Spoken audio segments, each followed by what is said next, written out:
11. I'm going to read the first 5 verses. In the spring, at the time when kings go off to war, David sent Joab out with the king's men and the whole Israelite army. They destroyed the Ammonites and besieged Rabbah. But David remained in Jerusalem. One evening, David got up from his bed and walked around the roof of his palace. From the roof, he saw a woman bathing. The woman was very beautiful, and David sent someone to find out who she was. The man said, "She is Bathsheba, the daughter of Eliam and the wife of Uriah the Hittite." Then David sent a messenger to get her. She came to him and slept with him. She was at the time purifying herself from her monthly uncleanness. Then she went back home. The woman conceived and sent word to David saying, "I am pregnant." As you go to your seats, I'm going to leave you with this. Having a spring fling will sometimes get you trapped into temptation. All right, you better work it. Go ahead. Take your time on it. I'm going to give you a little background on David before we begin. David first gained national prominence and attention as a teenager. When as a teenage boy, he killed a giant of a man while he had every brave Israelite soldier cowering in fear.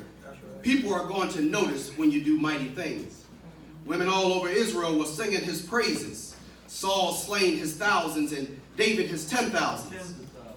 In addition to that, the Bible indicates that he was extremely good looking, an extraordinary athlete and accomplished musician, and he was a brilliant poet. And word had it that he would be the next king after he was designated to be so. Talk about a teenage heartthrob. I would imagine every teenage girl in Israel had a crush on David. In fact, scripture says all of Israel and Judah loved David. That's right. It was during David's years as a fugitive from Saul that he met a lovely woman by the name of Abigail. Yeah. The Bible says, and the woman was intelligent and beautiful in appearance. Her wisdom, maturity, and beauty, her gracious charm completely disarmed David. Sometimes women have that effect on men. Yes, sir. They have what it takes to get what they want. And when God removed her ignorant and uncouth husband, Nabal, David lost no time in proposing marriage. Look at your neighbor and say, "Stop wasting time." Stop wasting time. You see, the Bible declares that God removed this guy. God removed him. That's right. One of the things I want to share with you is that God will never send you someone else's spouse. Amen. Come on. I know that's right. God will never send you what belongs to someone else. He will never give you what he has earmarked for someone else. He will never give you someone else's blessing. If you allow me for a few moments to wrestle with the text, I'll be out of your way. You see, men have weaknesses, even men after God's own heart. And God is not ashamed to share with us the weaknesses of his great saints. We learn that some indispensable lessons from their mistakes, such as the utter vileness of our hearts, the horrible consequences of our sin, and the unfathomable depths of God's forgiving grace. You see, it doesn't matter what you've done, where you've been, and who you're doing it with. God's grace will meet you where you are. It was not that David's physical desires were so different from any other normal man's. It's just that most other Oriental kings had harems to display their wealth and power. And David let the philosophy of the world supersede the revealed will of God in his life. Such a case, sir. David let the philosophy of the world supersede the revealed will of God in his life. David allowed what the world to say to sway him away from what God had already destined in his life. God had already told him at a young age that he would be king. Out of all his brothers standing around, God had already said, this one right here would be one of the greatest among you. You see, sometimes we allow what other people come tell us to overshadow what God has already shown us. See, David was no different. He was very, very human. And it does expose to us one of his major areas of weakness. One night in Jerusalem, King David was walking upon his rooftop when he spotted a beautiful woman bathing. And I'm just talking to the guys here. Lady, y'all can ear hustle if you want to. Men, isn't it interesting that how sometimes our eyes is what gets us in trouble before we ever open our mouth? Sometimes we see something that gets our mind going before we ever open our mouth. Tell the truth. And by the time we get there and the words start coming out, what we've seen has already put us in a bad situation. I'm the only one. I'm going to talk to myself. Being tempted is no sin, but lingering over it, toying with it, flirting with it, that is inexcusable. As we saw with the case of Eve, we can tantalize ourselves to such a degree that resisting the sin is no longer considered a possible option. See, temptation will have you thinking that the grass is greener on the other side, that the flowers smell better in that garden than they do in yours, that the tomatoes are more ripe over there than the ones that you planted. But truth be told, if you fall on astroturf, as good as it looks, I promise you it's going to hurt. Whereas if you go to the beautiful grass that you planted in your yard and it's soft and you got the topsoil under it, I guarantee it'll catch you better than the astroturf. Yes, it will. Some of y'all know what I'm talking about, this 80-20 rule. You leave the 80% you got for the 20 that looks good. She can't treat you like this one. She can't do you like this one. She can't cook like this one. She's nothing like this one, but because she looks different, you wouldn't leave your 80 for 20. Then you find out down the road the 20 is not really 20. It's 10 cut in half.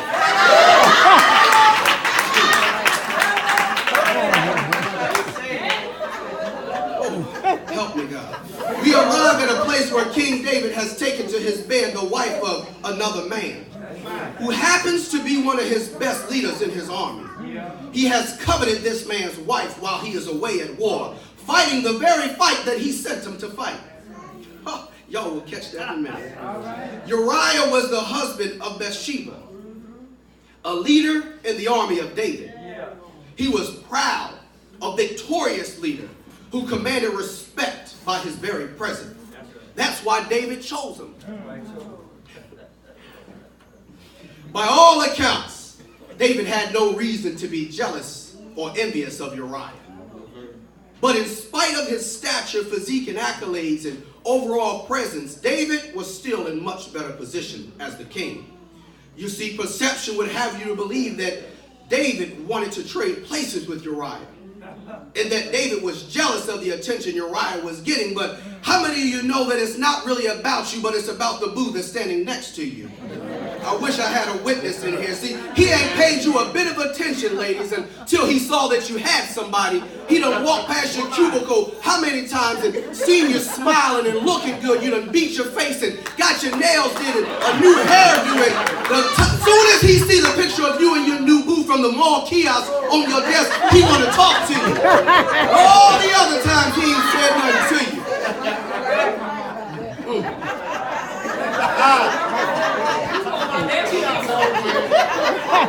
Fellas, she see you looking good. You done changed your clothes up. Now you're wearing Polo Sport. You was wearing Izzy Miyake, and now she see you looking good. You wearing a shirt you done wore to work 3 times, and she ain't noticed you. Now you got boo sitting up on your picture frame there, and she like, well, can I take you out? See, misperception will make people think that you look better taken than you do when you're single. Don't act holy on me now. Back then they ain't want you, now you hot there all over.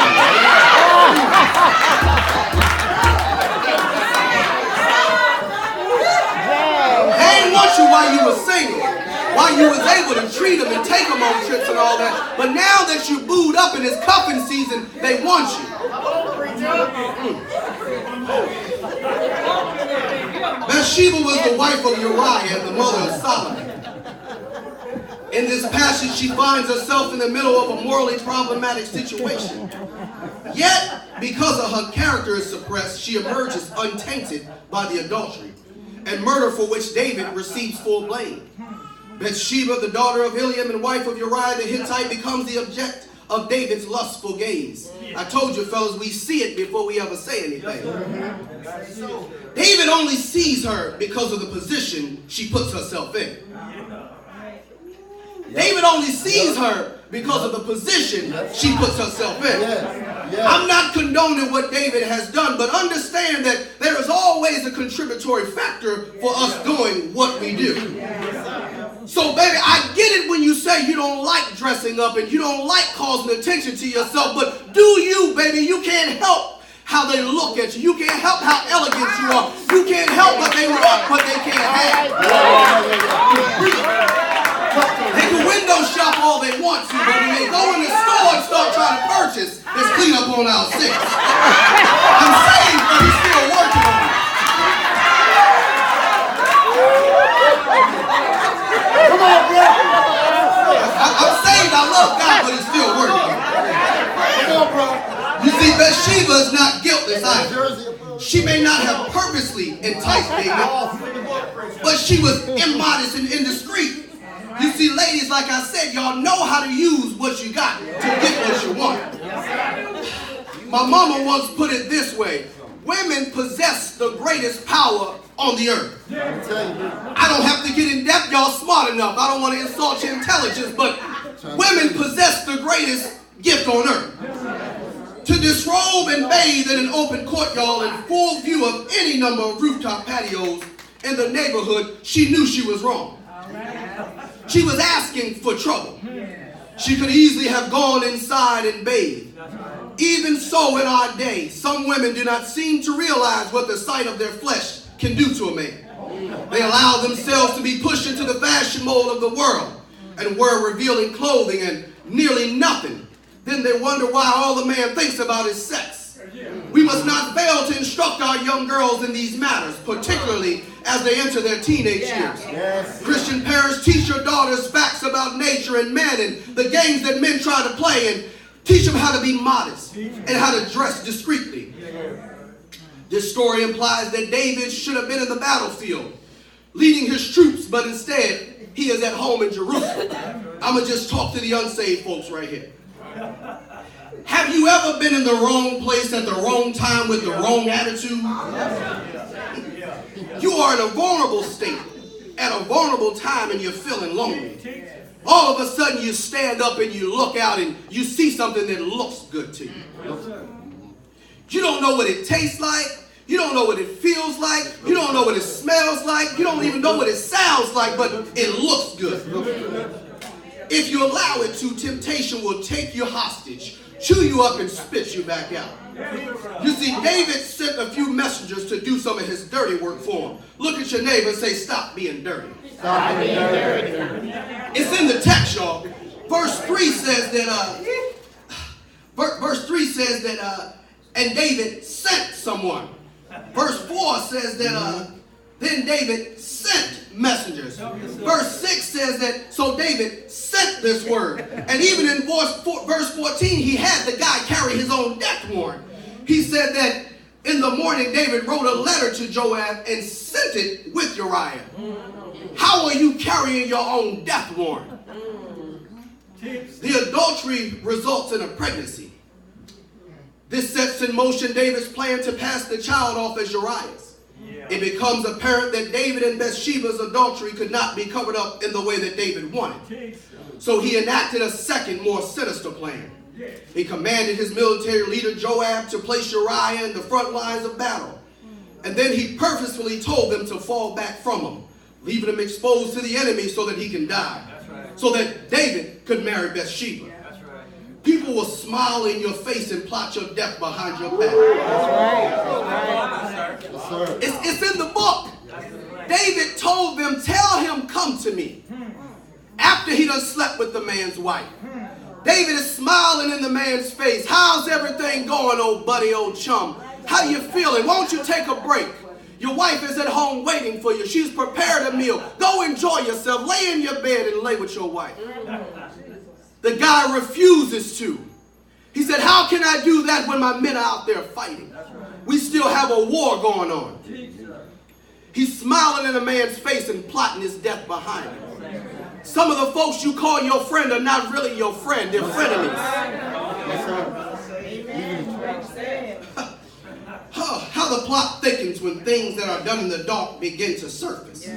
The things that were once hidden become very transparent as we find ourselves in a position of trying to defend what others already know. There's a cover-up in the midst. Bathsheba seems to know nothing of David's plan. And indeed, it unfolds outside of her purview. She is on stage in this story very infrequently. and is silent except for the announcement of her pregnancy, which she does not deliver in person. No hint is given of her inner life or her complexity with or without the resistance to David's actions. The next time you hear about her is when she's crying and she's wooing for her husband and his loss. He died. The Bible says that when the wife of Uriah heard that her husband was dead, she made lamentation for him. One of the things I have learned in my time on this earth is that you will never hear about the moves that a woman makes. You'll see the action before you ever hear that it happened. Catch that, fellas. Yep. It happened to you before she tell you it happened. It sure will. I need y'all to catch that. Sure enough. You ain't saying nothing. Listen, I'm going to share this with you because I got to get this to you. My mother told me, she said, women are always 10 steps ahead of a man. Yes, sir. She said, some of us just don't realize it, Yes. meaning women. Some women just don't realize how smart and intellectual you are and how crafty you can be. But once you find your niche, there's no stopping you. And a woman will get what she wants to get. I promise you they will. You can either be on the good side of it or the bad side of it. But they're going to get it. I'm trying to help somebody. I'm trying to help you this morning.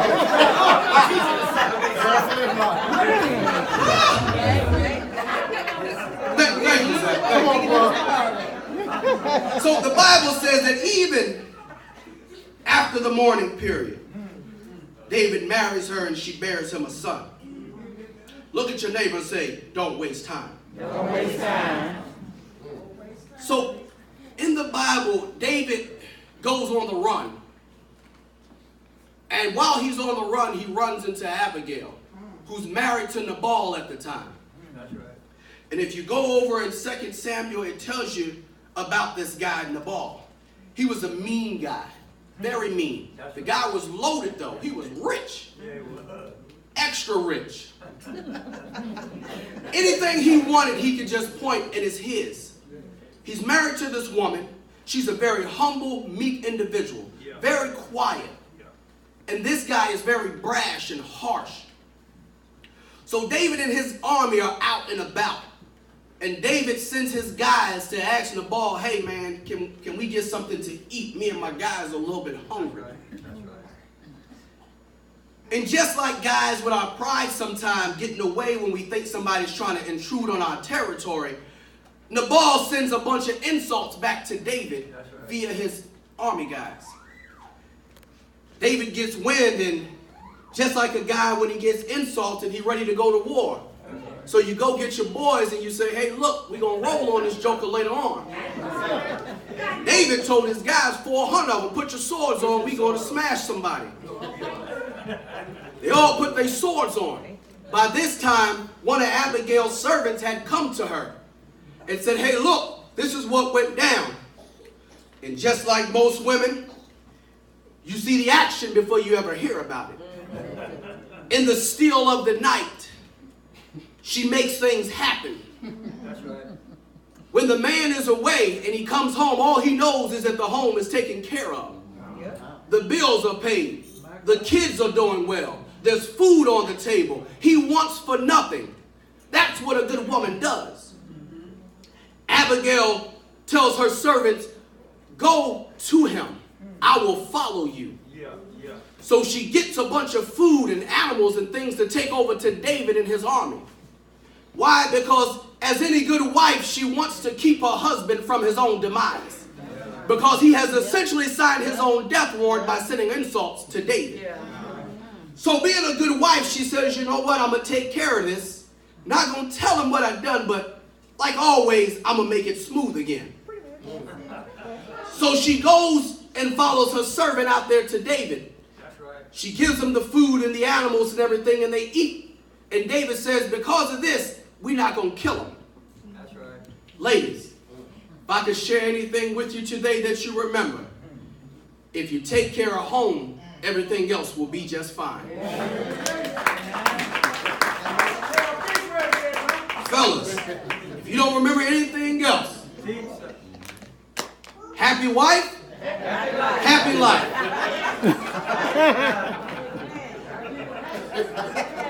So the Bible goes on to say that Nabal got drunk that night and she didn't really want to converse with him in the state that he was in. So she waited till the next day when he was sober. And she says, you know what? You were a fool last night. You embarrassed me. You embarrassed our home. But I took care of it. Like any good wife would. The Bible then declares that for 10 days he had a broken heart and that he had became ill, and at that time God struck him down and killed him. That's right. The Bible declares that pride comes before a fall. His fall came after his pride. I'm going to leave you with these three things and I'll be out your way. Number one, know what season you are operating in. You could be the difference in someone getting their life together or continuing down the road of destruction they've been traveling all this time. They have seen your journey and have followed your walk. You can't allow your willingness to participate in past dirt to keep you obligated to stay dirty. Say that again. Y'all didn't catch that. Y'all did not get it. You could be the difference in someone getting their life together or continuing down the same road of destruction they've been traveling all this time. They've seen your journey and have followed your walk. Y'all done dirt together. You can't allow your willingness to participate in past dirt to keep you obligated to stay dirty. Your past is your past. Yes, sir. Now that you are new, help others to get where you are. Stop dibbling and dabbling in the dirt. Leave dirty things dirty. Stay clean. Number two, the sense of entitlement is costly. Evading responsibility is often the first step to spiritual decline. I sense a growing feeling, particularly among young people, that they can do pretty much whatever it is they want to do, and that they don't have to do anything that they don't want to do. This is the era of doing your own thing. It is true that you can do whatever you want, but not without paying the price spiritually. God has a plan for our lives. He has laid certain responsibilities upon us. And when we avoid them with excuses or rationalizations, we open up Pandora's box of assortment temptations that weaken our ability to walk in the will of God. Stop making excuses. Stop rationalizing why you are doing what you're doing. Just stop doing it and walk in God's will. Because when you start making excuses, you never make room to get it right. Because there's always a reason. Like, you know what? I've been doing it, so I can keep doing it. God's going to forgive me. It's only a small lie. I only slept with her once. We only went on one date. I only get drunk twice a month. When you rationalize it, you leave room to not operate in God's will. Number three, sin's consequences remain even when the sin is forgiven. Now this one I really need y'all to catch. Sin's consequences remain even when the sin is forgiven. David repented after Nathan had came to him and said, hey man, look, what is this going on? And David just went on, just started going. And Nathan was like, bro, it's you. David repented and was forgiven, but his house still suffered greatly for many years. However, God still worked in the midst of the situation, and Solomon became heir to the throne. David spoke punitive consequences over himself when he said, as surely as the Lord lives, the man who did this must die. He must pay for the lamb 4 times over because he did such a thing and had no pity. When he spoke that, he spoke death into his own household. Because 4 of his sons died directly because of his words. I want you to understand this. Never get so caught up in your dirt that you start kicking more dirt on yourself.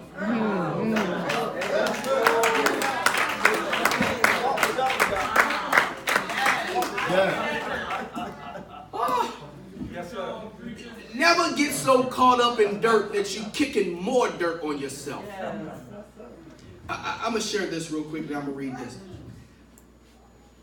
I was out in California doing a training exercise some years back. And I had all this equipment with me. Had this pack with all this stuff in it to keep me warm because it was really cold. And in fact, where I was, this is the sand where I'm standing. Where that door is right there is where the water was. I'm right on the beach. Right. It's cold, really cold. Yeah. I was told to put my pack on this truck because I was headed somewhere else. So I put my pack on there, the truck left, and I stayed. Nighttime came, it's time to go to sleep. I have nothing to sleep with but the armor that I have on and the uniform. A guy pulls me aside and he says, hey man, it's not much, but I'm going to teach you how to dig some dirt up and keep yourself warm. Keep yourself warm. Yes, sir. He says, I'm going to teach you how to dig some dirt up and keep yourself warm.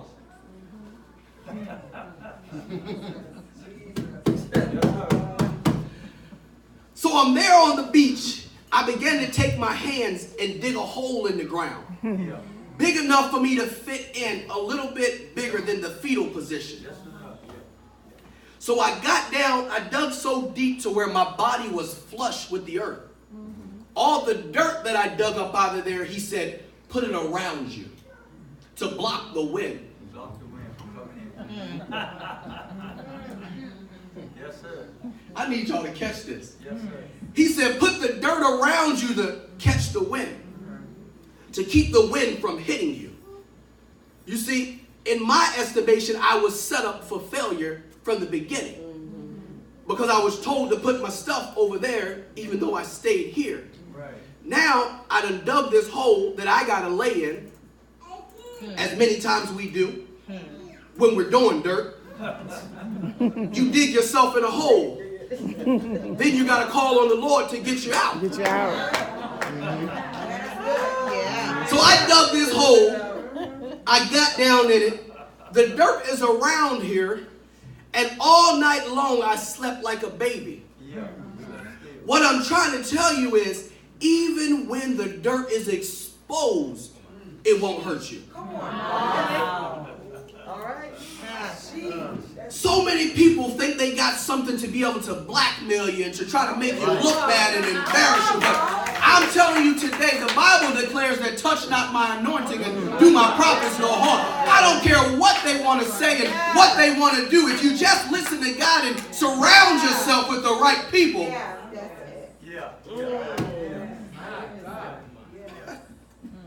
So sometimes, we fret over things that we've done in the past.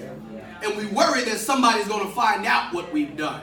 And somebody's going to try to use it against us because we've done some things that others would say are ungodly. But truth be told, none of us are perfect. We all have skeletons in the closet. We all have done some things in life. We all got some things that we want to stay buried in the dirt. But if they ever get dug up, God won't let it hurt you. I'm going to leave this with you. 2 Samuel chapter 12, verse 8. I want you to stop being greedy. God tells David this. I gave your master's house to you. That's right. And your master's wives into your arms. I gave you all Israel and Judah. And if all this had been too little, I would have given you even more. That's right. So you wanting what somebody else has is not an option. God said, if you don't have enough, I'll give you more. The little that you do have, I'll make it enough. Stop wanting what other people have. Stop wanting to walk their walk, live their life. You're not them. You're not built like them. He said, if it was too little, I would have given you more. If you with somebody and they not acting right, ask God to just do something different in them. Right. Don't just leave them because things aren't how you want it to be. Right. Don't just give up. Because what you throw away, somebody else is going to treasure. All right. That's right.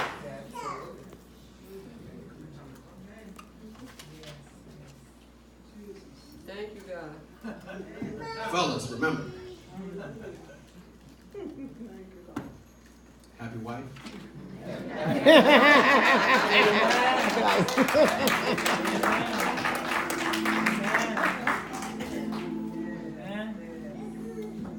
As you stand to your feet,